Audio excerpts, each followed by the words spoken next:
Welcome sa panibagong video. Today pumunta ako sa HMR Trading House dito sa Cubao. Kaya ang first item natin ay isang tennis paddle na nagkakalaga ng 800 pesos. Now nakita ko siyang interesting dahil sa Shopee ay nasa around 2,000 pataas siya. Next item naman ay isang dining table na oval shape. Malaki siya tapos mura lang. Mga 2,000 lang. Pero medyo malambot siya. I think kailangan may konting adjustment. Bali kung gusto nyo itong table, i-check nyo na lang. Kasi syempre second hand na yun eh.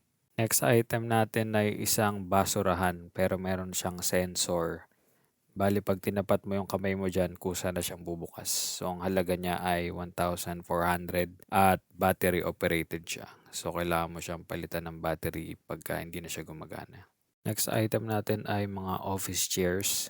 So halos lahat yan ay nasa 1,500 yung mga second hand. Pero may mga maayos pa dyan. Bali piliin mo lang ng maayos. And check upuan mo para malaman mo kung ano yung goods pa. Pero I think yung mga medyo brand new is nasa around 2,500 pataas. Yung next item natin ay mini fridge. Nagkakalaga ng 1,200. So, ganyan lang siya kaliit. Kasya lang dyan mga tubig. At syempre second hand na siya at wala siyang freezer. Ito naman nakita ko isang Dyson V8 na vacuum na nagkakalaga ng around 12,000. Mukhang brand new pa siya pero itong Dyson V8 is an older model. Pero marami pa silang Dyson na vacuum dito, iba-ibang klase. So mukha naman siyang brand new and pag kinumpare mo naman siya sa Shopee, nasa around 14,000 naman. So nakatipid ka pa rin. Ito naman yung isa pang Dyson. So nakakarga ng around 25,000. Mas bago yung model niya. Di ko alam kung anong exact model nito eh. Pero andun lang siya sa bungad. Bandang entrance. So partly ang difference lang ng newer models ay mas matagal siyang magagamit and mas mabilis siya mag-charge. Yun lang yung halos difference nila. Ito naman ay isang TV box. Bali ko connect mo siya sa regular TV mo para maging, I think, smart TV. Tapos, yun, makapag-YouTube ka na sa TV mo. Hindi ko siya na-test eh, pero I think pagka dinala mo siya dun sa mga testers bago mo siya bilhin, malalaman kung maganda yung quality. So, around 400 pesos yan. Ito naman next item natin ay isang heated blanket. So yung kumot mo pwedeng i-connect sa wifi at makontrol yung init sa blanket mo. So I think okay siya kung nakatira ka sa Baguio. Ang price pala ng blanket ay 2,000 pesos. Meron din ako nakitang bedside table na kakalaga ng 844 pesos.